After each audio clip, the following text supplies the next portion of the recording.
Mr. Bianco, what's going on, man? So I take it what you were asking about was just like basic form, technique, um,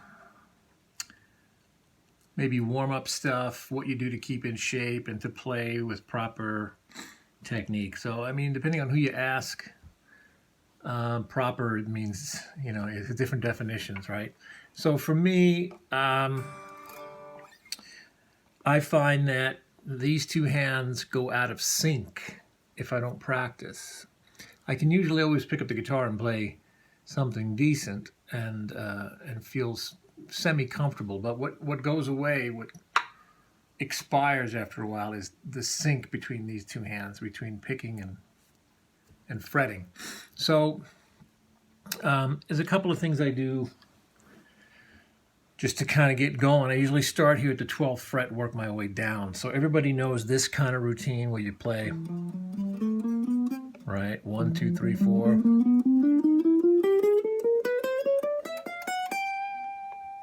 So I kind of do an expanded thing on kind of a variation on that. So the first thing is to just make sure, right? Over-exaggerate. You just do not want to lift your fingers hardly at all. Right? You notice when I get to the top E string, I have a bunch of space in here. So I don't want to be like this. I want to be like this. Your pinky in particular tends to want to fly off, so just play it really slow. The other thing is to play as light as you can, because I think that when you start playing, if you're playing a performance piece, you're playing live, or you're playing with a band, you're going to end up playing heavier, just from adrenaline and excitement and trying to be heard and all that. So I would say in practice that I would press just barely hard enough for the notes to come out. In fact, I would probably play it first like this.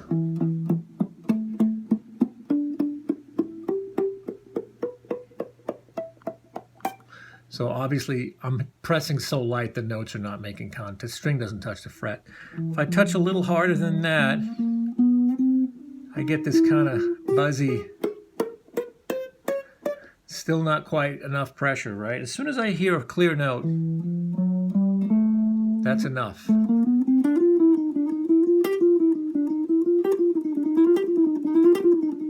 want to try to play quick, but light. I don't want to dig in heavier and use more strength than I need to. I really don't want to do that.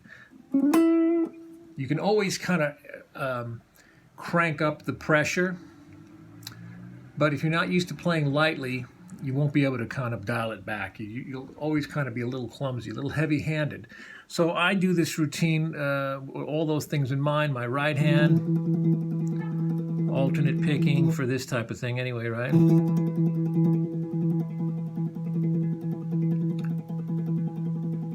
Very, very slight motion with the right hand. And I kind of do this thing just because it keeps me entertained. I go like this. So I go 1, 2, 3, 4, next string, back down.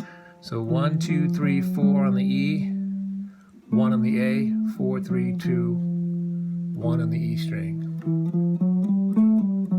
And then back up. So it's a 2-string routine. 1, 2, 3, 4, 1, 4, 3, 2, 1, 2, 3, 4, 1, 4, 3, 2. Then I start again on the next string, right?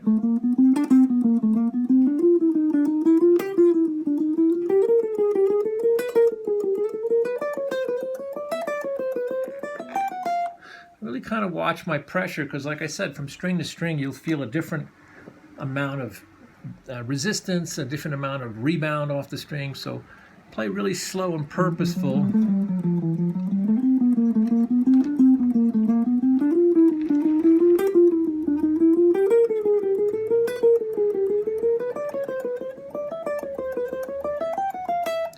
Then you can engineer like a reverse, you know. You know, the same idea in retrograde, right? In reverse. And I want to kind of move down fret by fret.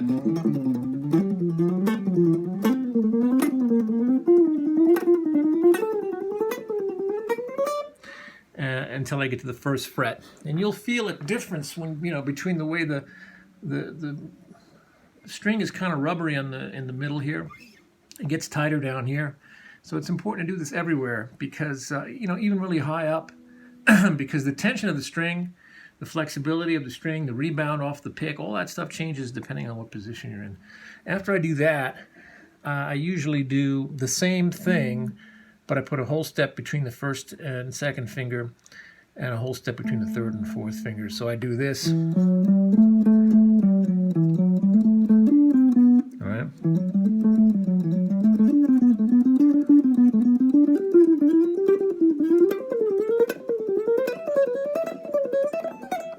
And like I say, if I go too quick,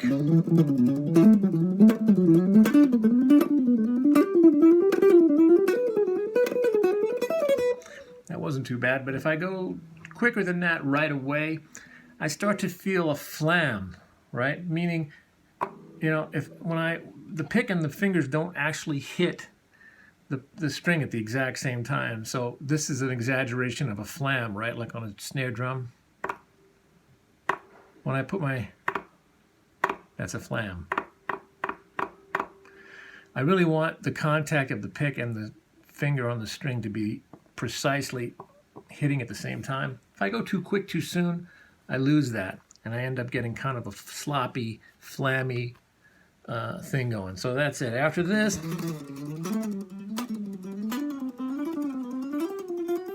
I work that down, maybe take a couple minutes, and then I do the same thing with the big stretch. The big stretch, I mean, think about that. I mean, if I'm at the 5th fret with my first finger, that's a pretty big stretch from the 5th fret to the 10th. And, you know, you're going to eventually probably run out of room. So there I am.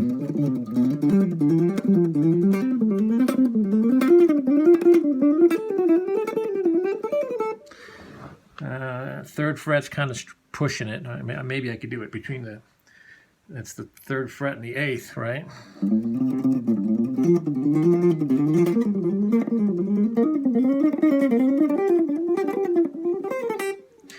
I used to do that better when I didn't have arthritis like I do now. But so that's a kind of an initial, just an alternate picking drill.